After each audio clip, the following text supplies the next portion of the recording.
Taught from their infancy that beauty is women's scepter, the mind shapes itself to the body, and roaming round its gilt cage, only seeks to adorn its prison. Vindication of the Rights of Woman, Mary Wollstonecraft.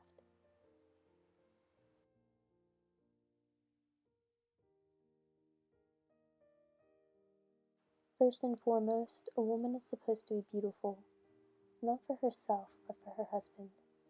It was natural beauty that was seen as a gift from God himself, but any attempt to mimic this was interference from the devil. A woman must be gorgeous, but heaven forbid she does anything to make it so. Thus, makeup and any attempts to cosmetically alter oneself were deemed sinful and lowly. But Victorian women found ways around this oppressive society that demanded they have a smooth, pale complexion, red rosy cheeks, and arched eyebrows, all without touching one product. The first step in a Victorian woman's routine was often cold cream. Skincare was perfectly acceptable during the Victorian age, so women did not bother hiding lotions they would apply to themselves. The complexion was considered the most important part during this era.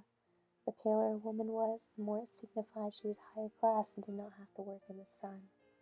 Her skin was to be clear and devoid of any markings.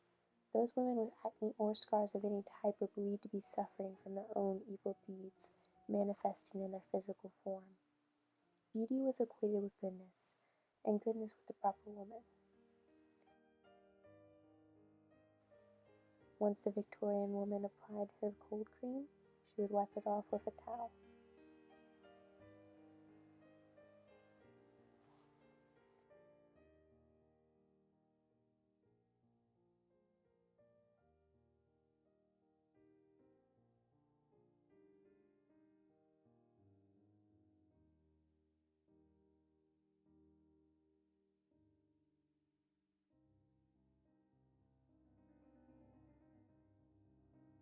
Powder was next, which once again followed the belief that whiter equaled better.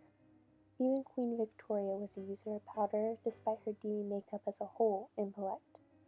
Many women of this era made their own powder from household items such as starch, rice, or zinc oxide, with some women choosing to tint it pink or yellow, or simply just leave it white.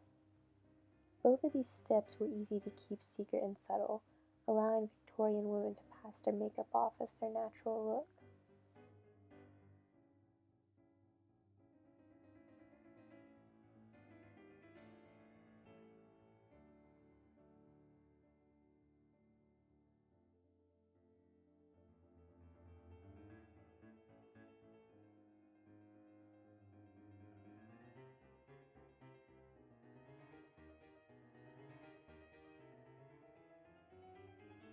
The Victorian woman had to have a much lighter hand when it came to color. If anyone were to know she was wearing makeup, it could ruin her whole reputation. So rouge was applied with many natural products, such as strawberry or beet juice, or even the coloring from insects. Household books often had a recipe to create a natural-looking blush that men wouldn't be able to detect. Unfortunately, I did not have the coloring of an insect or these household recipes, so today I just use regular cream blush.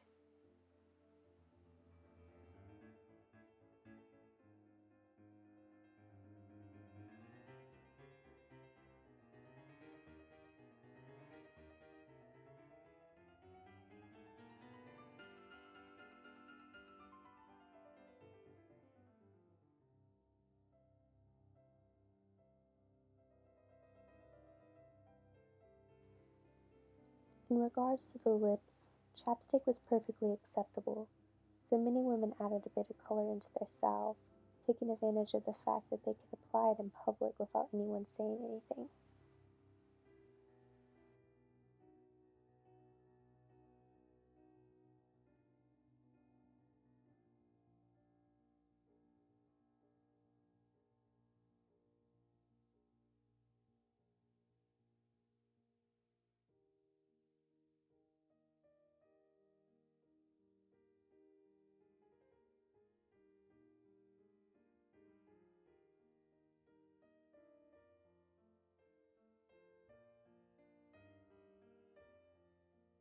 Eyebrows were an important distinction of beauty for the Victorian woman. They must look natural and groomed. Women with fair hair would fill in their eyebrows very subtly, and it was actually fairly acceptable for them to do this at this time. Arched, curved eyebrows were considered the best shape to have, so many women drew them on to be like this. My own straight eyebrows would have been considered sinister and mean looking.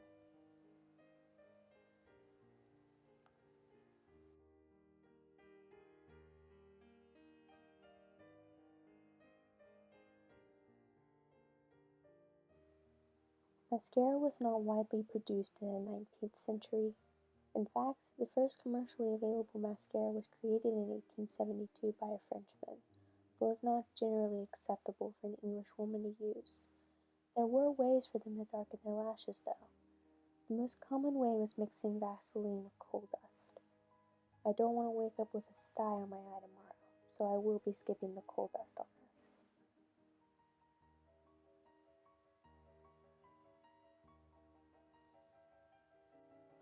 After applying their mascara, many women would take this same Vaseline and spread it on their eyelids to create a slight subtle sheen. It was said this would draw in light towards their eyes.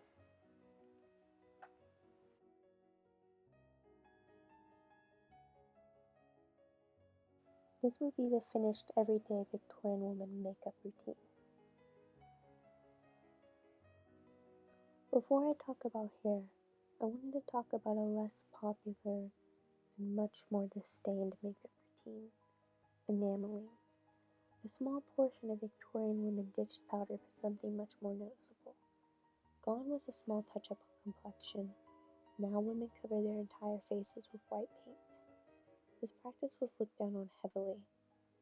A quote from The Arts of Beauty, or Secrets of a Lady's Toilet, says, "If Satan has ever had any direct agency in inducing women to spoil or deform her own beauty, it must have been in tempting her to use paints and enameling. Nothing so effectually writes memento mori on the cheek of beauty as this ridiculous and culpable practice." The only women who tended to make their makeup so noticeable were those who Victorian era England deemed less than: prostitutes, actresses, and foreign women. Whether enameling's reputation was earned through the women who used it or was gained from them isn't really sure. One of the most famous paintings of the Victorian era, the portrait of Madame X, depicts a woman with a white painted body. Despite this painting being so beloved today, it caused an outrage when it was first revealed. Considered pornographic and improper, the artist, John Singer Sargent, refused to display it again for a near 20 years. Just compare and contrast this painting to one of Queen Victoria. Victoria's look was what every woman should have aspired to be during this time: humbly, naturally beautiful. Perhaps it was best most women did not take up the practice of enameling. The paints used for this often had dangerous ingredients like arsenic or lead. It wasn't as if the women didn't know this either. Poisoning with arsenic was so rampant during the Victorian era, Parliament had to pass an act limiting the accessibility of it.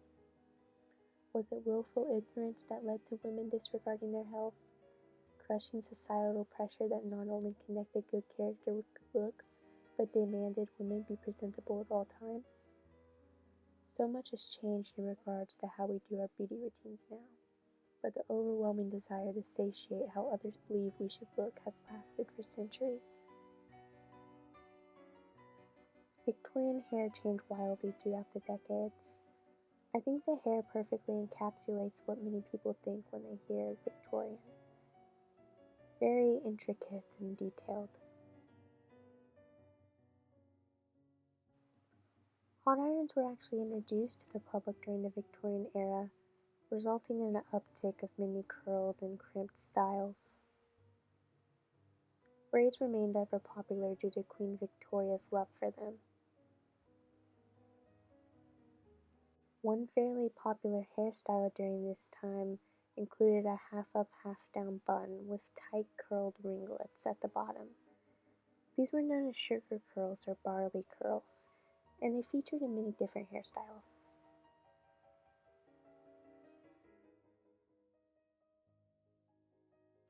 Hair that was left long and loose was actually considered inappropriate for grown women. This was seen as a children's hairstyle.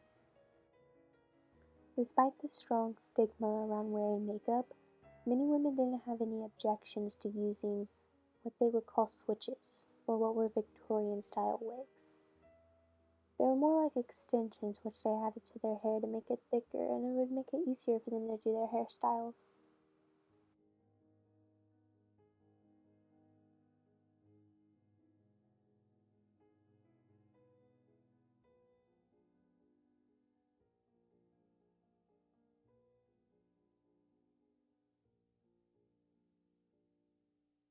There were so many rules, not only when it came to hairstyles, makeup, and dress, but also attitude.